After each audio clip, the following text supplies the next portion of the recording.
गुरुग्राम के सोहना में supreme court के आदेश अनुसार वन विभाग ने अरावली जगह पर अवैध रूप से कब्जा किए गए लोगों को नोटिस भेजने का कार्य किया जा रहा है। वार्ड नंबर 13 पीर कॉलोनी में रहने वाले 116 परिवार को 7 दिन का नोटिस देकर जवाब मांगा है। जवाब न मिलने पर अवैध रूप से किए गए कब्जों पर वन विभाग जल्द ही अपनी कार्रवाई अमल में लाकर ध्वस्त करने का कार्य करेगी। ऐसा होने से पीर कॉलोनी में रहने वाले लोगों में हड़कंप मच गया। लोग सड़कों पर आ रहे हैं। और ज़मीन ये थोड़ी कि ये 4 किला या 5 किला 130 घर के पास नोटिस आई, 131 घर के पास। बाकी बाजार में और भी ऐसी ज़मीन है जिस पे जो अरावली के अंदर आ रही, उनके पास किसी के पास कोई नोटिस नहीं है। इधर ITI कॉलोनी, उनके पास कोई नोटिस नहीं है। और यहाँ ये काम सारा मिली भगत से हो रहा है।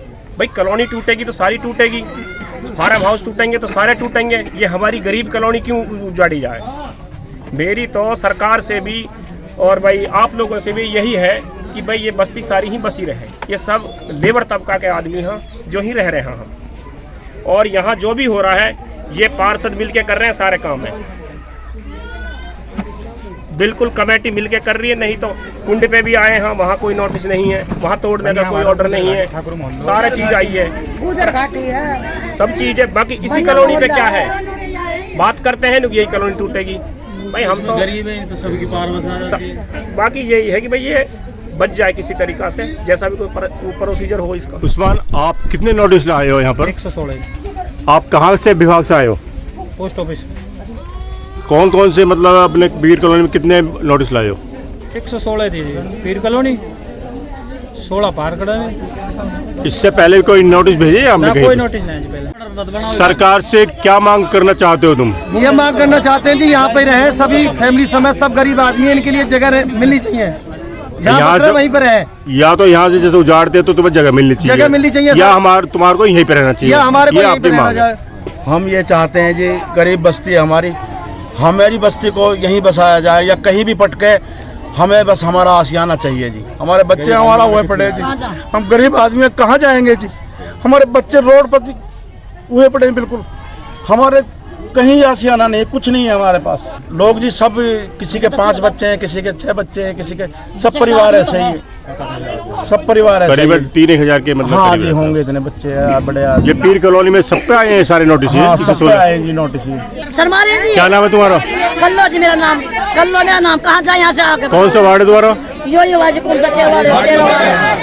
वार्ड नंबर 13 जी, पीर कॉलोनी। हाँ पीर कॉलोनी जी। अब क्या मामला चल रहा है तुम्हारा? ये अभी चल रहा जी, नोटिस आगे खाली करवा रहे हैं, हम बता कहाँ जाए अब। तुम कितने साल से रह रहे हो यहाँ पे? हमारे जी 20-22 साल हो गया मतलब। तो कोई रजिस्ट्री है तुम्हारे पास? ये पूछना आज हम पता। फिर तुमने कैसे मकान बनाए बिना रजिस्ट्री के? जी ऐसे ही बना लिया, हम तो गरीब आदमी से बना टूटते भी। तुम्हारे यहाँ पे हर चीज सुविधा, बिजली, पानी? चीज है जी हमारे जी। जैसे आज की कार्रवाई हो रही है, हम तो कार्रवाई करते, जैसे आज कार्रवाई कर रहे हैं हम, तुमसे गवर्नमेंट कितने कार्रवाई करती तो हम कितने जेब में मोल ले लेते हम, तो आज फिर पड़े नहीं रहते और ना आज हम उछड़ते। ये पीर कॉलोनी के 116 परिवार हैं जो आज इनके पास वन विभाग वालों ने नोटिस थमा दिया गया है, जिसकी वजह से ये सारे लोग रोड पे आ गए हैं। हमारी सरकार से गुजारिश है और रिक्वेस्ट है कि किसी तरह भी या तो इस कॉलोनी को बचाया जाए या फिर इनको सर छुपाने की कहीं जगह दी जाए। सरकार का काम हमेशा से लोगों की बसाने का काम होता है, उजाड़ने का काम नहीं होता। लेकिन इस सरकार में रिक्वेस्ट हम ये करते हैं कि किसी तरह मनोहर लाल खट्टर सरकार जो है ये इन गरीबों का देखे कि बच्चे और बड़े और औरतें सब रोड पर आ गई हैं, ये मरने को तैयार हैं, यहाँ तक कि बहुत सी बेहोश हो चुकी हैं औरतें। ये इससे हम रिक्वेस्ट करते हैं सरकार, हरियाणा सरकार से कि सरकार हमारी कुछ न कुछ मदद करे और इस कॉलोनी के बाशिंदों को या तो वन विभाग वालों को इसके बदले में जगह दी जाए, ताकि वन विभाग वाले हमारे इन मकानों को, आशियानों को, इन झोपड़ियों को ना तोड़ें। और अगर हमें ये जगह ना दी गई इनको, तो हमारे लिए सरकार जगह दे, कहीं तो हम जाएं। हम इतने दिनों से 20 साल से हम हाउस टैक्स भी भर रहे हैं, हम जो है बिजली का कनेक्शन लेकर बिजली का बिल भी भर रहे हैं, पानी का बिल भी भर रहे हैं। सरकार को हम सब कुछ जो सुविधाएं सरकार ने हमें दी हैं, लाइट भी हमें दी है, रोड भी हमें बिछा कर दिए हैं, और हम उसके बदले में सरकार को बिल पे कर रहे हैं। लेकिन आज सरकार हमसे बिल्कुल दूर हो जाएगी तो हम क्या करेंगे, कहाँ जाएंगे? गुरुग्राम से KKD न्यूज संवाददाता अशोक गर्ग की रिपोर्ट।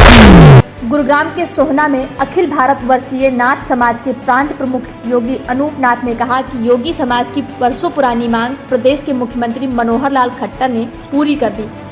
योगी समाज की मांग थी कि प्रदेश में गोरख धंधा शब्द पर पूरी तरह से प्रतिबंध लगाया जाए, जो कि प्रदेश मुख्यमंत्री मनोहर लाल खट्टर की सरकार ने गोरख धंधा शब्द पर पूरी तरह से प्रतिबंध लगाकर जोगी समाज को अपने प्रति आकर्षित करके समाज में खुशी की लहर पैदा कर दी है, जिसको लेकर समाज ने आज सोहना में पहुंचकर एक मीटिंग का आयोजन किया, जिसमें जोगी समाज के लोगों ने बढ़ चढ़ के हिस्सा लिया। हमारे साथ हैं जोगी समाज के प्रदेश अध्यक्ष श्री अनूप योगी जी।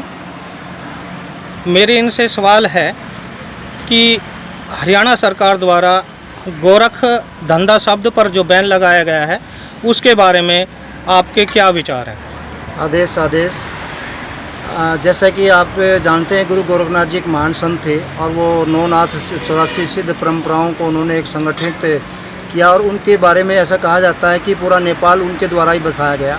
ऐसे महान संत जो रिद्धि सिद्धियों के ज्ञाता थे और जिनकी योगिक क्रियाओं को कोई समझ नहीं पाता था, जब ना समझ होने की वजह से उस शब्द को गोरख धंधा के रूप में प्रयोग किया जाता था। लेकिन वर्तमान समय में कुछ विधर्मी और अनैतिक कार्यों से जो है इसको जोड़ दिया गया। कोई भी गलत काम होता है तो उसमें एक शब्द मीडिया में और दूसरे अन्य जो लोग आमजन की भाषा में गोरख धंधा बोलते, जो बिल्कुल उस परंपरा से हट करके और गुरु का अपमान है। तो माननीय जनप्रिय हमारे मुख्यमंत्री श्रीमान मनोहर लाल जी ने इस बात को संज्ञान में लिया और हरियाणा सरकार ने इसके ऊपर पूर्णतः बैन लगा दिया है, जिससे अब कोई भी व्यक्ति इस शब्द का अगर गलत अर्थों में प्रयोग किया जाएगा तो उसको दंड का प्रावधान रहेगा। जिसके लिए हम हरियाणा सरकार और माननीय मुख्यमंत्री जी और उनके मंत्रिमंडल को कोटि कोटि नमस्कार करते, प्रणाम करते और धन्यवाद करते हैं। और पूरे भारतवर्ष में योगी और मोदी जी इन सब से भी अनुरोध करते हैं इस शब्द के ऊपर जल्द से जल्द वो बैन लगवाएं, ताकि गुरु जी की जो परंपराएं हैं और जो महान हमारी सनातन परंपरा है उसकी रक्षा हम सब कर सकें। जी, बहुत बहुत धन्यवाद आपका ये इंटरव्यू देने के लिए। गुरुग्राम से केकेडी न्यूज संवाददाता अशोक गर्ग की रिपोर्ट।